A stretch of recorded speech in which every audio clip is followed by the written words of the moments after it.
You're making $100,000 a month right now, and you feel like you just aren't actually at the potential you want to do.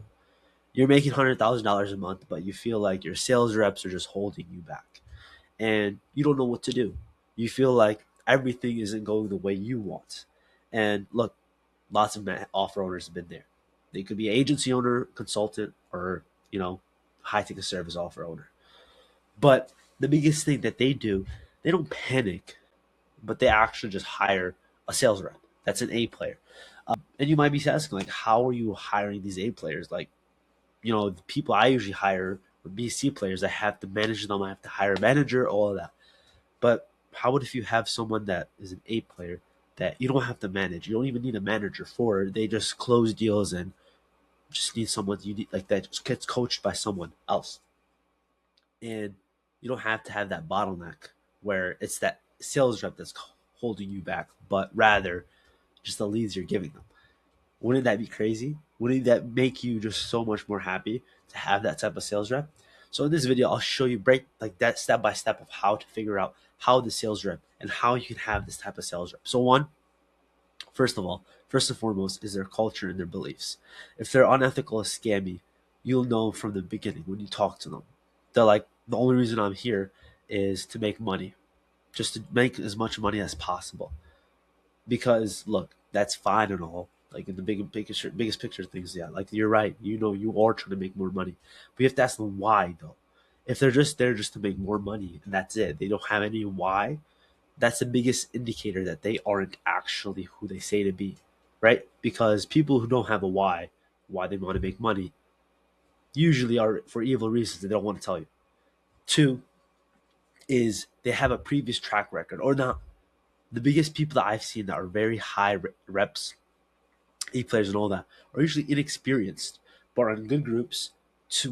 But two is that you can see their hunger, right? There's some sales rep that say I'm hungry, but you have to see sales rep that actually say it. They're like, I work a job, I did a 9 to 5, I had 2 jobs, and on top of that, I'm doing this. And during that time, I did mock calls, role plays, whatever it may be. And if you see that they're doing that, then that's the biggest indicator that they will perform. Three is by far the biggest thing that you can find in a player sales rep is, are they actually who they say they are? Because usually A player reps are actually really congruent with what they say. Usually they want to start a business. Usually they want to make money for their family, provide, whatever the case may be. But you have to figure out, are they congruent with what they say? Do they say, I invest into myself? That's a good indicator, one. But knowing that those investments aren't always going to make money back, rather that they have to put that on their self. Just like any prospect they're going to close, right? They're going to actually have to put actual steps to make sure that they do what they say they're going to be. Those 3 steps, if you figure it out and you get that type of rep, and even after that, you're like, this guy just sucks. He's not that what I thought. You fire him. 3 days in, fire.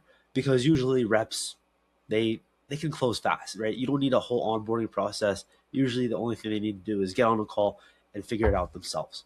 So in 3 days, if you spend like $10,000 in ads, you give those type of leads to them. If they don't close, you already know that that's not who you want. That's all fine. You just fire. You fire and then hire again. And you continue doing that. You give them a 3 day process. It might be harsh, but that's like biggest indicator that they are an A player.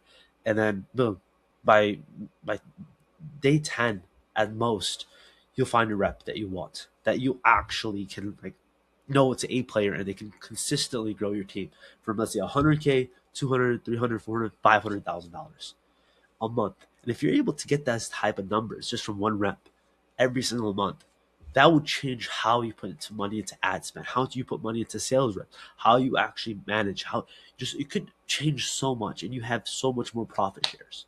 So just think about it like that. If you're able to get that from one sales rep, how much are you willing to actually pay for that sales rep? If you're gonna go cheap, you want a free sales rep, be my guest, but you'll get that type of audience. But if you pay for it, it's like pay to play. Info is pay to play.